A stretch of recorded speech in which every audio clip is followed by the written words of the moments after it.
Sir, ಇದು factory ಅವ್ರು ಏನ್ ಮಂಡತನ ಮಾಡಿದ್ರು, ನಮಗೊಂದಿಷ್ಟೆಲ್ಲ ಒಳಕಿತ್ತು.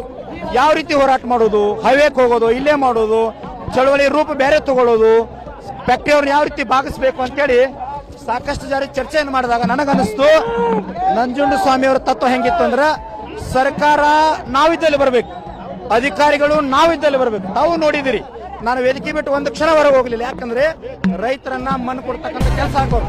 ಆಮೇಲೆ ರೈತ ಸಂಘದ ಹೆಸರು ಕೆಡಿಸುವ ಸಲುವಾಗಿ ನನ್ನನ್ನ ಮೀಟಿಂಗ್ ಒಯ್ಬೇಕು, ಚರ್ಚೆ ಮಾಡ್ಲಿಕ್ಕೆ ಒಯ್ಬೇಕು, ಚುನಾವಣೆ ಒಯ್ಬೇಕಂತ ಮಾಡಿದ್ರು. ಸಾಧ್ಯ ಆಗಲಿಲ್ಲ. ರೈತರ ಮಧ್ಯದಲ್ಲಿ ಚರ್ಚೆ ಆಯ್ತು. ರೈತ ಸಂಘ ಪ್ರಾಮಾಣಿಕದ, ಚುನಪ್ಪ ಪೂಜಾರಿ ಗುರುಜಿ ಪ್ರಾಮಾಣಿಕ ಅದಾರ, ರೈತರ ಗೆಲುವಾಗ್ಯದ. ನಿಮಗೂ ಕೂಡ ಧನ್ಯವಾದ ಹೇಳ್ತೀನಿ ಮಾಧ್ಯಮದವ್ರಿಗೆ. ಯಾಕಂದ್ರೆ ರಾಜ್ಯ ರಾಷ್ಟ್ರ ಸಚಿವರು ಸಿದ್ದರಾಮಯ್ಯ ಸಾಹೇಬರು ಎಲ್ಲರೂ ಕಣ್ ತೆಗೆದು ಇವತ್ತು ನಮ್ಮ ನ್ಯಾಯ ಸಿಗಲಿಕ್ಕೆ ನೀವೆಲ್ಲ ನಮ್ಮ ರಾಜ್ಯದ ಮಾಧ್ಯಮದವರು ಸಹಕಾರ ಮಾಡಿದ್ರಿ. ಅನ್ನದಾತರ ಪರವಾಗಿ ನಿಮ್ಮೆಲ್ಲರ ಕಾಲಿಗೆ ಬಿದ್ದು ಧನ್ಯವಾದಗಳು ಸಲ್ಲಿಸ್ತೀನಿ. ಹೋರಾಟ ಮುಕ್ತಾಯ ಸರ್, ಮುಕ್ತಾಯ ಸರ್, ನಮ್ಗೆ ಗೆಲುವಾಗ್ಯದ.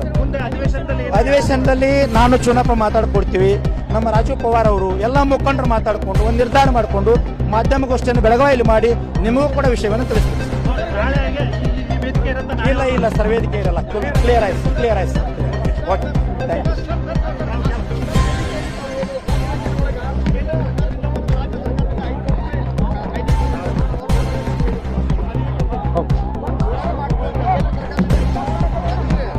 ಸರ್, ಈಗ ಫ್ಯಾಕ್ಟ್ರಿ ವತಿಯಿಂದ 4,500 ರೂಪಾಯಿ ಟ್ಯಾಕ್ಸ್ ಹೋಗ್ತದಂತ ಆಧಾರ ಅದ. ಅದನ್ನ ಸರಿಯಾಗಿ ಅಧ್ಯಯನ ಮಾಡ್ತೀವಿ. ಎಷ್ಟು ಟ್ಯಾಕ್ಸ್ ಹೋಗ್ತದ, ಕಲ್ಟಿವೇಶನ್ ಹೋಗ್ತದ, HNT ಏನದ, ಟ್ರಾನ್ಸ್ಪೋರ್ಟ್ ಏನದ, ಎಲ್ಲಾ ಮಾಹಿತಿ ತಗೊಂಡು ಸರ್ಕಾರದೊಳಗೆ ಆಧಾರ ಸಮೇತವಾಗಿ ಅಧಿವೇಶನದಲ್ಲಿ ಗಟ್ಟಿಯಾದ ಹೋರಾಟ ಮಾಡ್ತೀವಿ.